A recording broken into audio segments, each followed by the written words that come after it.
তোমাদেরকে আবার পরে আমি ভিডিও বড় ভিডিও বা কিছুর মাধ্যমে ওকে দেখাবো। ওর নামকরণ কিছুই করা হয়নি।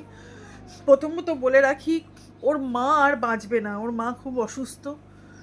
ওর মা ওকে দেখেছিল তো যে ত্রিশূলকে আমরা নিয়ে এসছি, তো সেই জন্য যে শুনছে সে আমাকে বলছে ওর মা ওকে তোমার কাছে দিতে এসছিল, এবং দিয়ে ওর দেখি চোখ দিয়ে জল, আমার মেয়ে নিচে গেছিল তো চোখ দিয়ে জল, এবং দেখে যে বাচ্চা আমাদের কাছে আছে ওটা শান্তিতে, মানে খুব শান্তিতে ও উল্টো দিকে হেঁটে, ও আমাদের পেছনে ঝোপঝাড় আছে ওখানে কোথায় চলে গেল।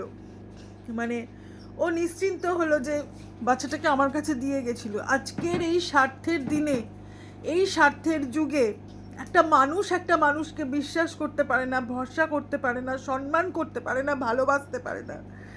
আমি হয়তো কাঁদছি, তোমরা কিছু মনে করো না, আমি আবেগে কাঁদছি, কিন্তু এর মা একটা অবলা প্রাণ হয়ে যাদের উচ্ছেদ করার জন্য কিছু মানুষ মানে সব সময় লেগে রয়েছে।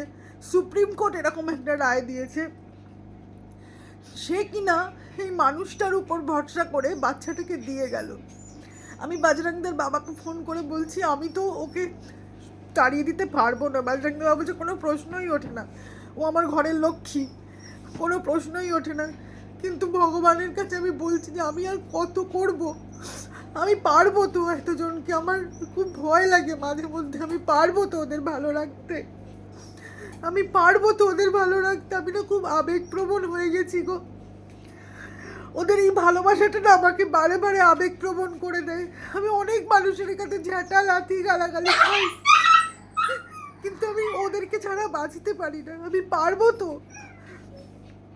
আমাকে একটু মানসিক সাহসটা তোমরা দিও যে আমি জানি আমি পারবো, কিন্তু মাঝে মধ্যে না ভাবি আমি কি সত্যি এত ভালো যে ভগবান আমার কাছে এদের দায়িত্ব দেয়, আমি কি যোগ্য এদের ভালো রাখার? আমাকে একটু মানসিক সাহসটা তোমরা দিও। ওর নামকরণ করে নিয়ে পরে আমি সব ভিডিওতে ডিটেলস জানাবো। আমার ত্রিশূলেরই বোন ও।